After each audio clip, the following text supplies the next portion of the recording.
Hello friends, आज मैं बनामी पणस तरकारी। इथि देली तेल मसला कसबार लगे। इड़े मैं भाजुछे पणस के आम भाजी कर रांधसुँ बेले समस्ते पसंद करसन। ना भाजले टे तरकारी पसंद ना करन। आपण मैंने केनता रांधसन पणस तरकारी कमेंट रे जणाबे। इड़े मैं लगाली प्याज टे भल कर भाजी हो गले इथि आमे दमा मसला।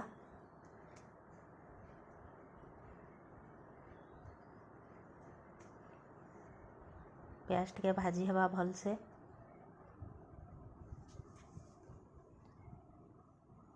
इटा मोर पहला वीडियो है, भल लागले समस्ते लाइक सब्सक्राइब करबे।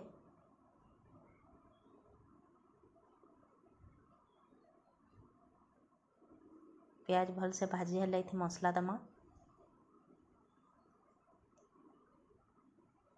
मसला रे किछि अलगा मसला ने दे मुई घरर मसला सब यूज करछे, जेनता कि जीरा धनिया बटा आओ जीरा धनिया बटा 2 चम्मच देमी। आओ अदा लहसुन पेस्ट 2 चम्मच देमी। दुईटा के भल कर कषि नमा टिके।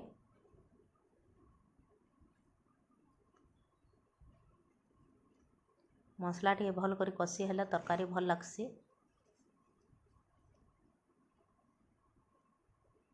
3 ରୁ 4 मिनिट भल कर कषि हेबा मसला।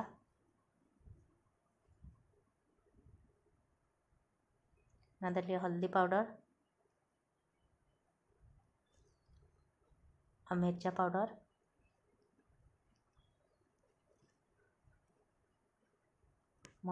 मसला के भल कर कषमा।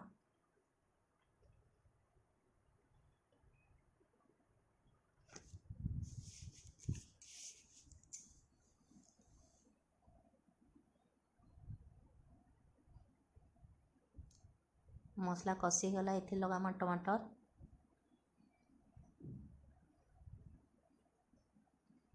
टमाटर थी नून दे दमा। टमाटर बिलीवा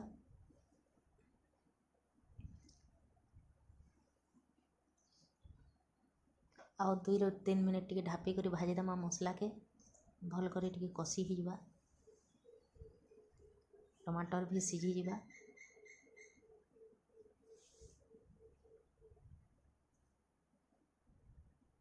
देखुन टमाटर सिझी गला भल से मसला भी कषि गला। इना मैं पकामी कस्तूरी मेथी टिके आउ गरम मसला टिके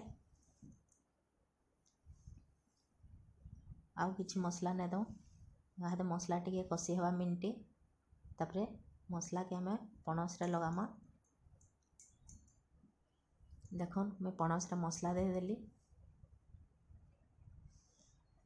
भल कर टिके कषि हवा एटा पणस संगे मसला। आमे तरकारी रे टिके नड़िया बटा देसुँ। नड़िया बटा टिके देला तरकारी भल लागसी। थरे थरे सादा भी रांधसुँ।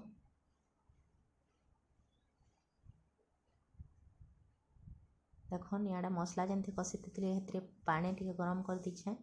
गरम पानी तरकारी देले टिके भल टेस्ट भी आसी और जल्दी सिझी भी जिबा। भाजला बेले पणस अधा सिझी जाइछे।